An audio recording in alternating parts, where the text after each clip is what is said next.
this episode of Just Another Year Chicago. My name is Nick Brody, and today we are giving you all the bye week information, including the NFL officiating news that just came out about the Bears and Steelers game, along with what needs to happen for the Chicago Bears this week for their opposing teams in Week 10 in order to help keep their playoff hopes alive. But before we begin, we'd like to thank our sponsor, Stupid Tired Coffee. of your pizza topping sliding, office coffee distracting you while driving, grease and other stains getting on your seat, or you're just enjoying a game on the couch and don't want to lean over? Look no further than the Stupid Car Tray. Visit www.stupidcartray.com, link in the description.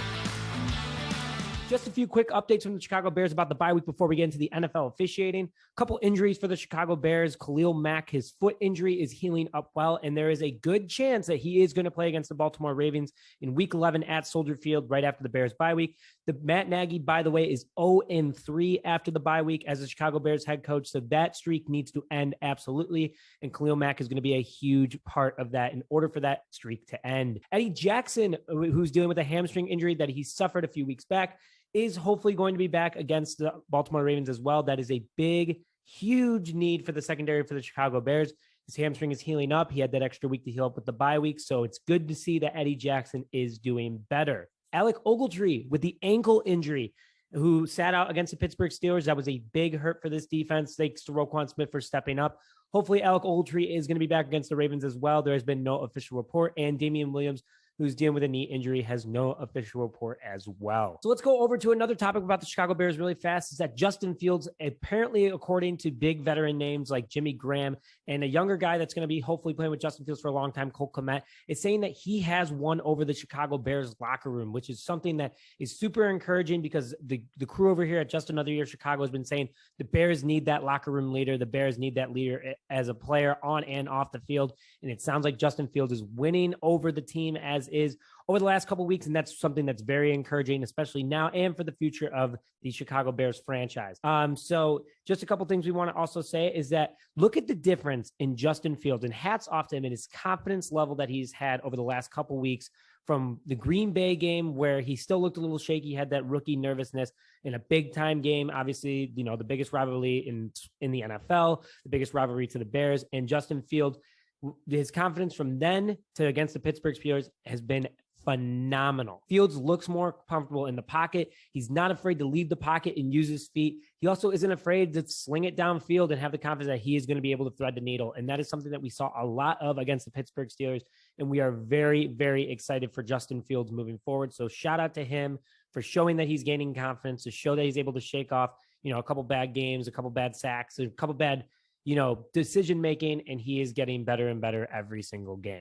Fields also has been down in Florida working with a former NFL wide receiver and Bears Bears wide receiver Brandon Marshall at his academy down in Florida for, you know, other athletes, other NFL players to come to. Justin Fields, instead of taking the week off, kind of relaxing, not doing much, has decided to put in work and get help from NFL veterans to get better for the Chicago Bears team. That is something that you want to see in the quarterback, and that is why Justin Fields is our quarterback. Now, let's get into the NFL officiating. So some of you may know the Bears, a lot of people believe it, a lot of analysts believe it, fans, but the NFL wouldn't admit it till today that the Bears were robbed against the Pittsburgh Steelers on Monday Night Football of 3. Well, they're claiming 3. There have been much bigger calls. There was more calls that were missed against the Chicago Bears versus Steelers game, but they are admitting that there were 3 crucial mistakes for the Chicago Bears. So let's get into that real fast. Number 1, the low block tackle that took away the Bears' touchdown from Justin Fields to Jimmy Graham. That was admitted to be a mistake. There was no low block tackle penalty, and that should have counted. A missed offside on TJ Watt on the final field goal of the game that would have helped push the Bears over the Pittsburgh Steelers for a 30-29 win. Instead, the Bears lost 29-27 because they didn't make the field goal. It was a 65-yard field goal by Carlos Santos, and with that penalty, it would have pushed them 10 yards closer to the field goal, which NFL analysts and scientists and all these other people have admitted that if he was 8 yards closer, Cairo Santos would have hit it. You give him 10 yards, that's 2 yards of gap. Cairo Santos would have hit that field goal, and the Bears would not be sitting at 3-6. They'd be sitting at 4-5 and in the last wild card spot. And finally, the late hit that was on Justin Fields that was not called, that was also admitted to be a late hit penalty, and that should have happened against the Pittsburgh Steelers and the Chicago Bears. Now, finally, they declined comments on the taunting penalty that helped push Pittsburgh into their final game-winning drive. 5. Overall, the NFL just completely declined that comment because, let's be honest,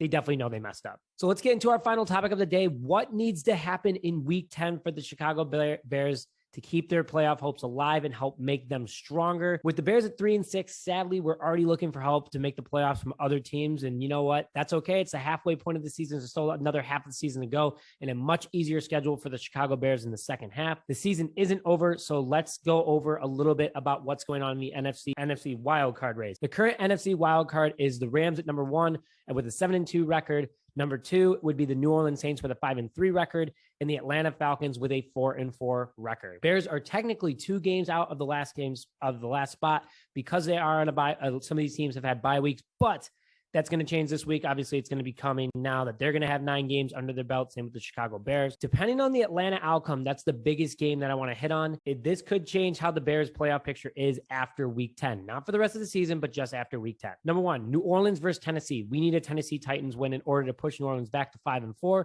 That helps get the Bears gain some momentum and a game closer to even the second spot in the wild card. Doesn't really matter at that point, but that is a very big step for the Chicago Bears. Number 2 is Pittsburgh over Detroit.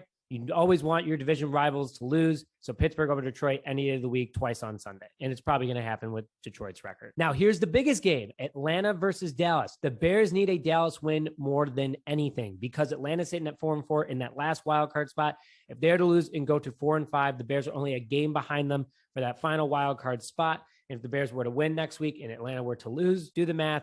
The Bears are tied with them for the last wild card spot, and that is huge for the Chicago Bears' momentum and confidence moving forward into the rest of the season. Then the Minnesota Vikings versus the LA Chargers. We need a Vikings loss very, very badly because of the fact that the Vikings are at 3-5. If they lose, they are also 3-6 with the Chicago Bears, and that helps keep them over. And then we have 2 games against the Minnesota Vikings. So those 2 games could become very important moving forward. So we absolutely need a Vikings loss. And also they're an NFC North rival. Seattle versus Green Bay. You never want to see Green Bay win. So Seattle, we would like you guys to beat them, please, and thank you. Denver versus Philly, just to take out more people that are competing for the NFC wildcard spot. If Denver were to beat Philly, it just pushes them more back and helps put the Bears in a better position. And then the LA Rams versus the 49ers. Pretty much the Rams are locked in for that final spot with a 7-2 record. They're if it wasn't such a hot year for the NFC West, the Rams would definitely be in first place. So the Rams, if they take down the 49ers, who they're playing today, that helps them very, very much. This is being recorded also at noon on Sunday. So some of these outcomes are definitely going to be different, but we're going to try to have this posted ahead of time. So hopefully that these outcomes do become true and the Chicago Bears are in a better playoff position.